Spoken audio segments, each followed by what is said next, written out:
Ой, что сейчас будет? Что будет?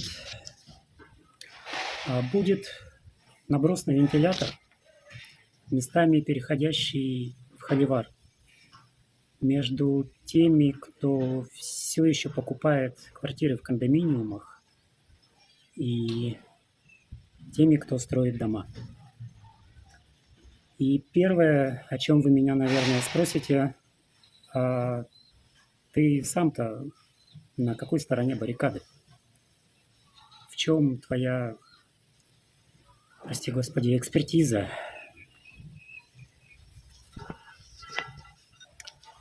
Ну, фон позади меня, наверное, сильно спойлерит интригу.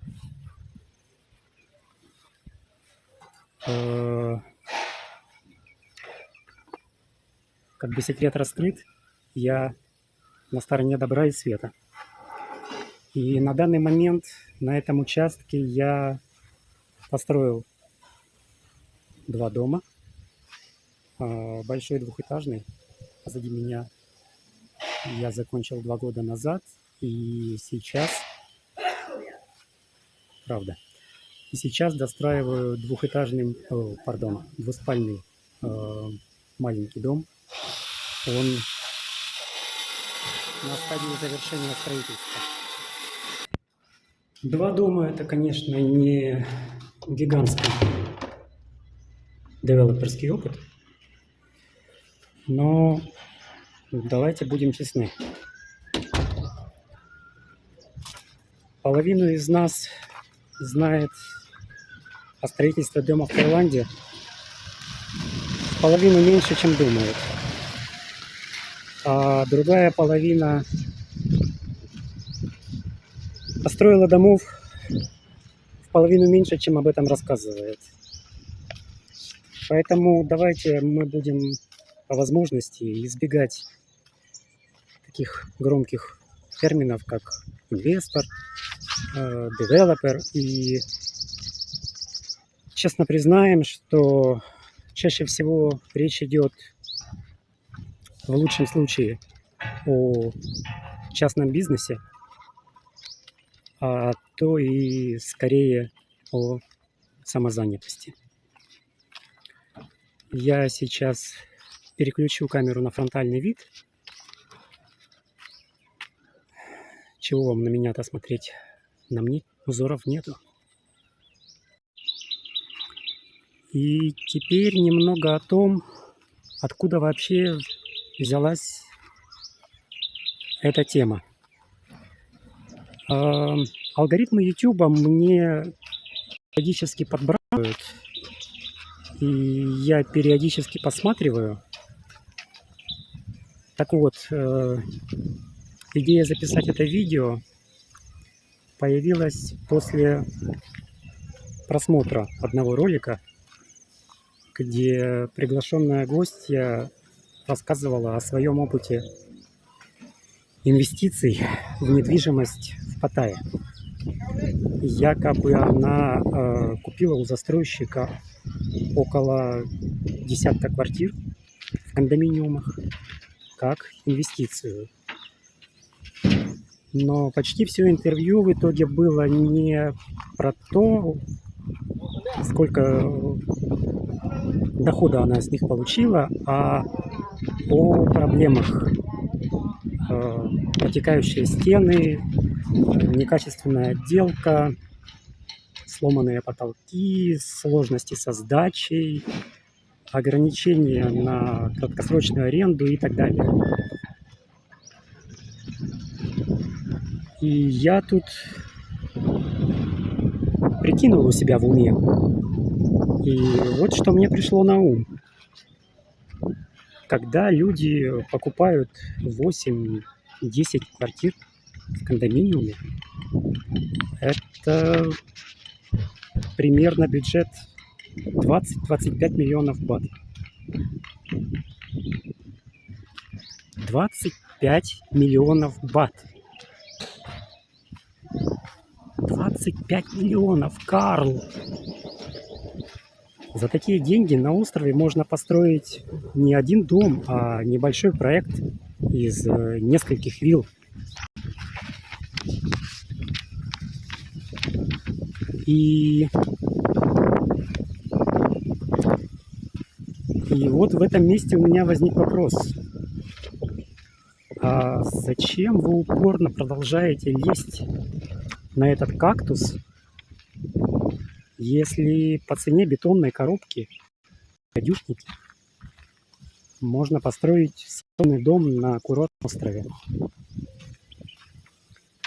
И да, я уже вижу, как шаловливые ручки зрителей тянутся к клавиатуре, чтобы написать комментарий. Но ведь вы же не можете в Таиланде купить землю в свободное владение. Сегодня я вообще наткнулся в Ютубе эпический комментарий. Земля не в собственности, ее у вас обязательно отберут. Ну, как бы на это и возразить нечего, кроме с таким настроем ты слона не продашь.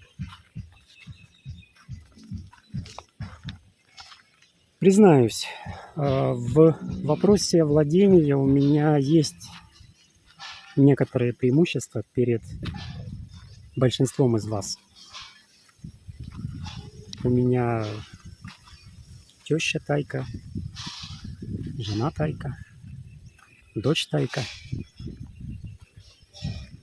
3 дочери тайки. Одна умная, а 2 альтернативно одаренные.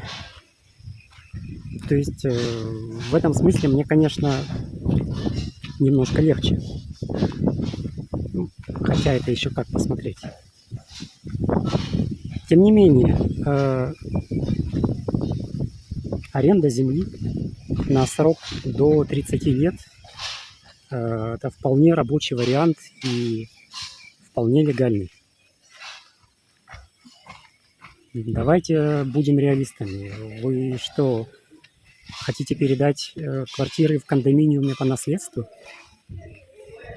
Большинство инвестиционных моделей, они просто не рассчитаны на горизонт 50-100 лет. Это же не египетские пирамиды.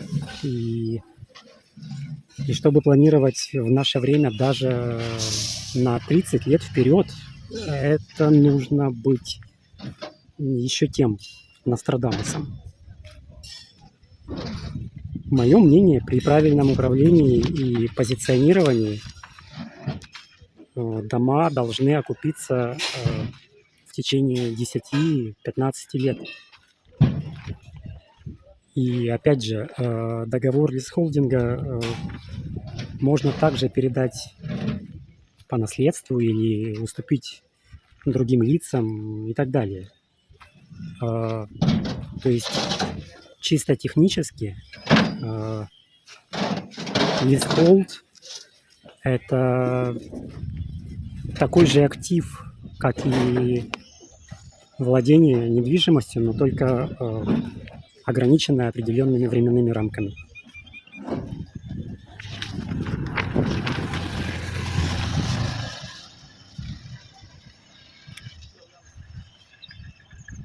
Теперь попытаюсь показать основную причину проблем, которые возникают при приобретении и эксплуатации квартир в кондоминиумах. Можно перечислять по пунктам множество из них, но, на мой взгляд, основное, так сказать, первопричина конфликта – это ограниченный контроль над своей, здесь я беру это слово в кавычки, недвижимостью. Попробую объяснить одной простой метафорой. Если деньги лежат у вас в сейфе, это ваши деньги. А если деньги лежат на вашем счете в банке, это деньги банка. С недвижимостью в кондоминиуме ситуация очень похожая. квартира вроде бы ваша, но реальные правила игры определяет управляющая компания, застройщик и регламент эксплуатации всего комплекса. Причем это относится как к этапу строительства, так и к этапу эксплуатации. Что я имею в виду?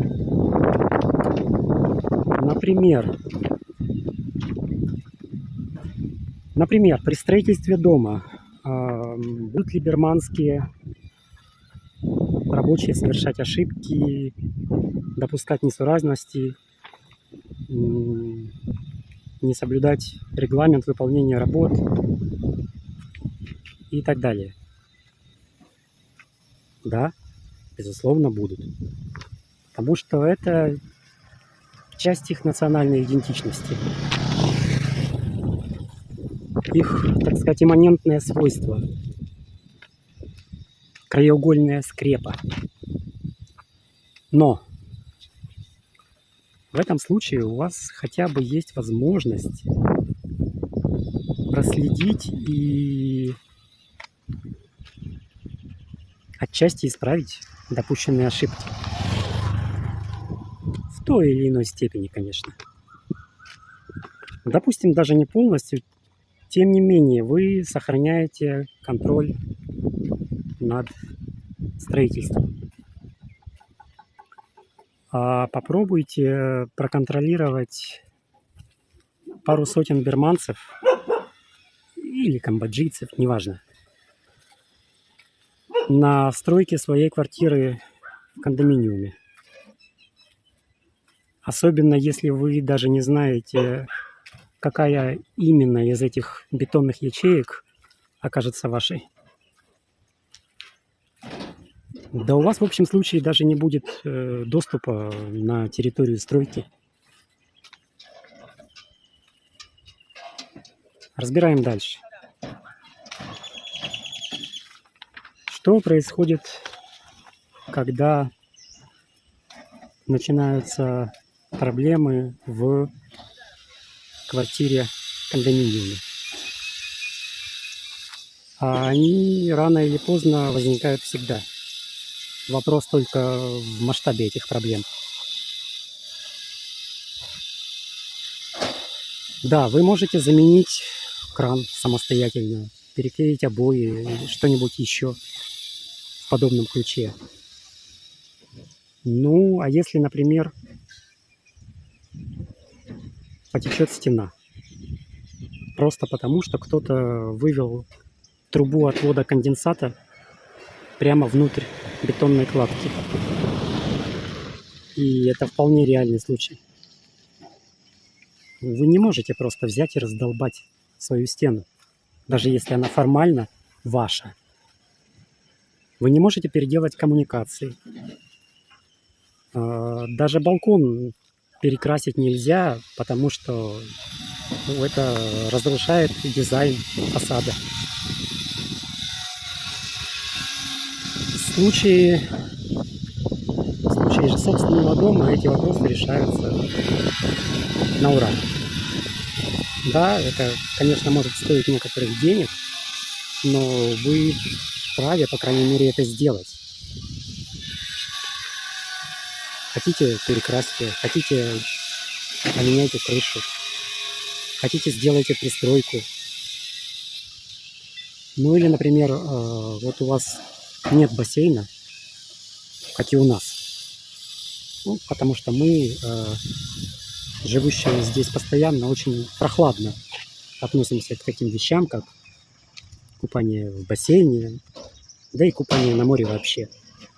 Но если он вдруг вам понадобился, вы можете взять и вырыть котлован у себя во дворе, а дальше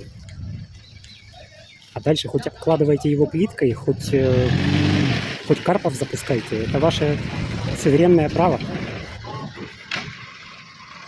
И само собой разумеется, что вы имеете полный контроль и на этапе проектирования, и на этапе строительства дома.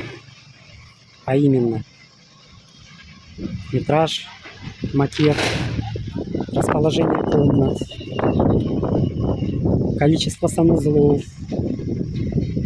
качество материалов для строительства и отделки, освещение, цвет стен, сантехника, тип крыши, и так далее, так далее, так далее.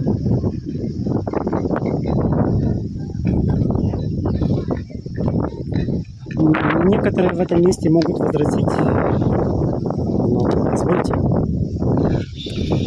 объем турпотока в Паттайе на 2 порядка на скидку выше, чем на острове. Да, это так. Но если ваши аппетиты и возможности таковы, что вы способны разместить половину всех туристов в Паттайе, очень странно, что вы вообще досмотрели это до этого момента.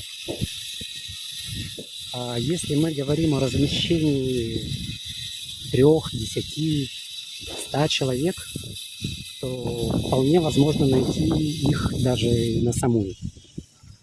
Главное это правильно позиционировать, на какой контингент будут рассчитаны ваши дома, виллы. Будет ли это краткосрочная или долгосрочная аренда. Ну, это уже больше вопросы, связанные с маркетингом. Я, например, на данном этапе больше склоняюсь к долгосрочной аренде для семей. Ну, во-первых, здесь меньше операционных расходов. Меньше операционных расходов. Во-вторых, ну, еще на этапе выбора участка я делал привязку к международной школе. Ну, во-первых, поскольку там учится моя дочь. А во-вторых, поскольку там большое количество семей, экспатов, соответственно, есть более-менее устойчивый спрос на качественное жилье. Таким образом, ориентация на семьи с детьми, в моем случае, она вполне очевидна и понятна. Ну и потом доходы можно увеличить за счет сдачи в аренду, например, автомобилей тем же семьям, которые снимают у вас жилье. Поскольку на острове общественный транспорт отсутствует как класс, наличие собственного средства передвижения обязательно.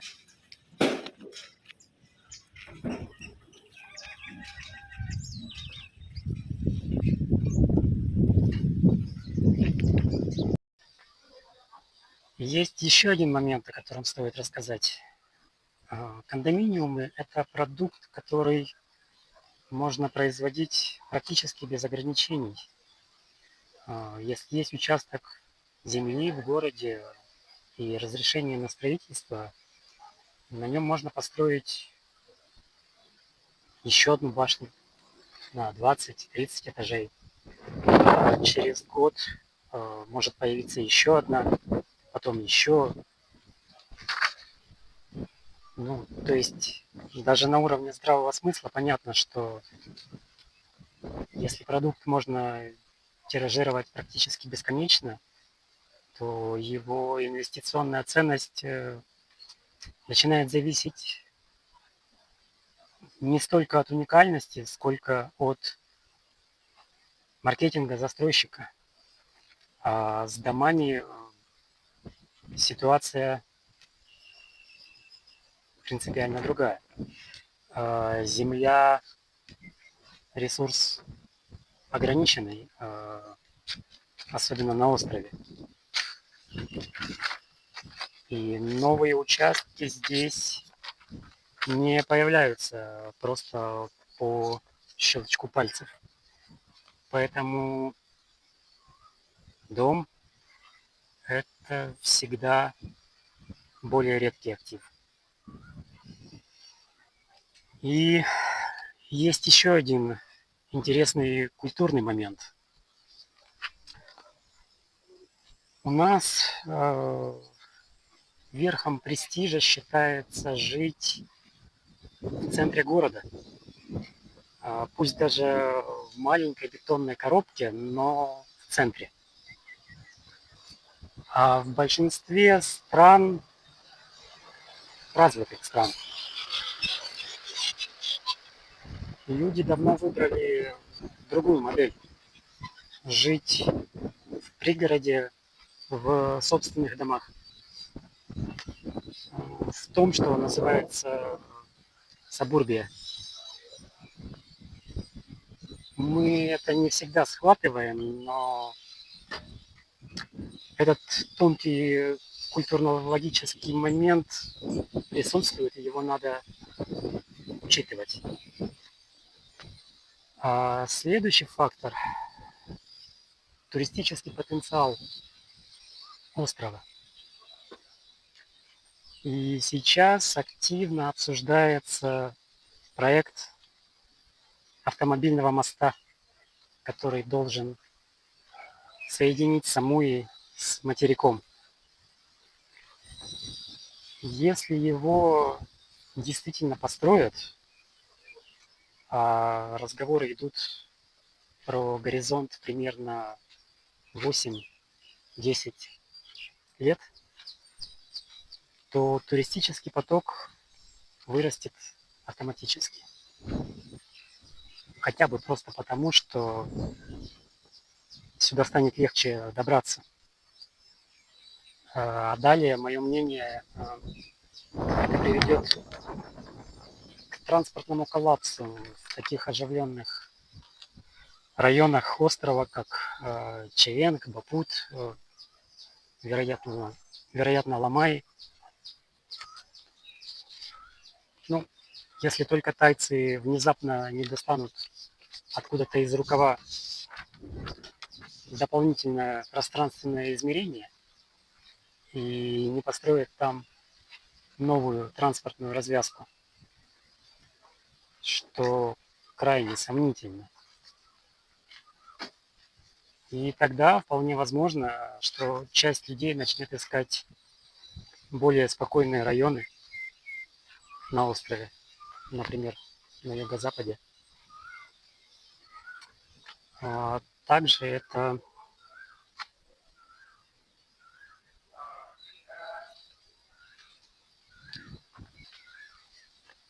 это привлечет внутренний тайский турпоток, который тоже не стоит сбрасывать со счетов. Тайский турист категория специфическая, конечно, и не факт, что он станет вашим основным клиентом, но, во-первых, само наличие такого турпотока сгладит ярко выраженные сезонные пики, если не сместит их вообще. А во-вторых, даже если тайцы не ваши клиенты, то в любом случае сработает закон Архимеда, который гласит, погруженное в жидкость тело Архимеда вытесняет из ванной некоторый объем жидкости. Следовательно, какая-то часть ее просочится и на ваш этаж. Ну вот, а теперь от теории перейдем к конкретным цифрам. Наш участок имеет площадь примерно 600 квадратных метров. То есть примерно 50 метров в длину и где-то 12 метров в ширину. Половину из этого занимает вот этот двухэтажный дом. Я его построил 2 года назад, и строительство заняло у меня года 1,5, и обошлось примерно в 2,5 миллиона бат. В общем, это не самый показательный случай, как по срокам, так и по стоимости. Хотя с учетом того, что проектный метраж здесь 153 квадратных метра жилой площади, стоимость строительства получается довольно привлекательной. Но в общем и целом это был не самый удачный опыт работы с конкретным застройщиком. Но все-таки это был мой первый дом, и ошибки были неизбежны, я считаю. Тем не менее, на этих кошках я немного натренировался, и теперь, как видите, я строю дом меньшего размера, меньшей площади, 52 квадратных метра, и его стоимость 1 000 000. А это под ключ. Ну, понятное дело, без шторок и мебели. Также рядом предусмотрено строительство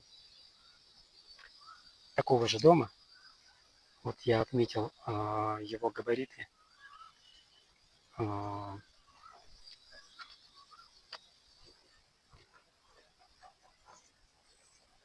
То есть вторая половина участка – это 2 одинаковых дома. Ну, не факт, что второй дом здесь будет построен.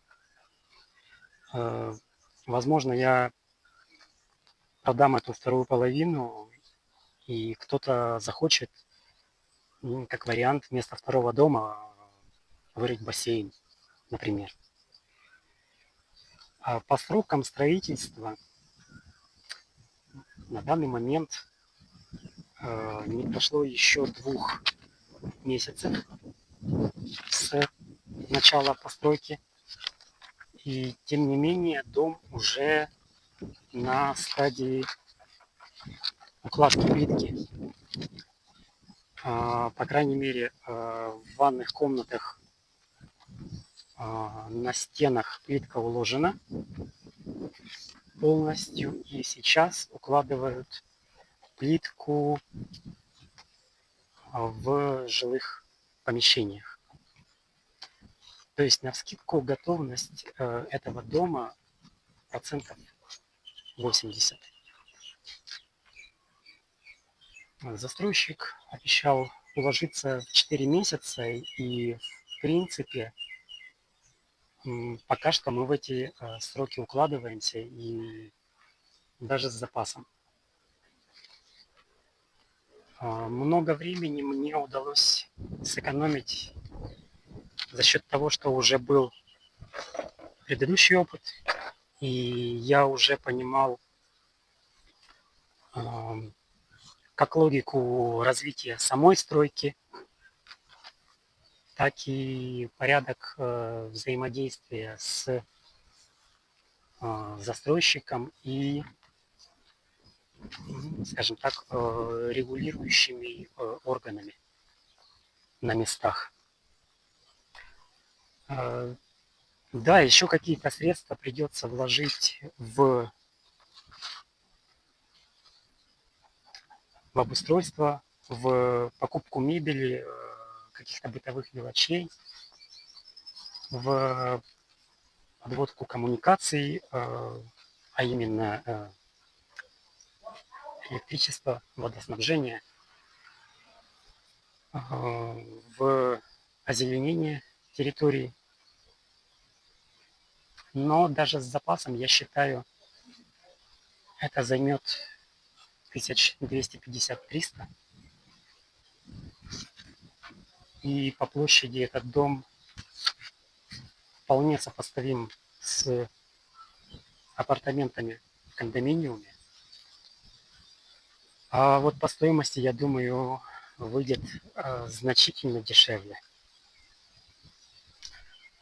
Территорию участка я пока не огораживаю до тех пор, пока не будет окончательного понимания, что на этом участке будет, а чего не будет, чтобы не перекрывать доступ к строительной технике. Вот такие вот мои соображения по данному вопросу. А что думаете вы? Если какие-то нюансы я упустил, спрашивайте, попробую ответить.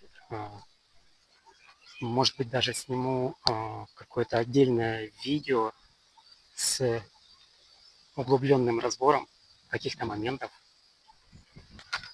Ну, только с вас, конечно же, лайк, подписка, колокольчик, чтобы это не было глазом вопиющего в пустыне. В любом случае, мне интересно ваше мнение. Как вы считаете, что сегодня разумнее? Покупать квартиру в кондо или строить дом? Напишите в комментариях. Пока-пока. Надеюсь, увидимся.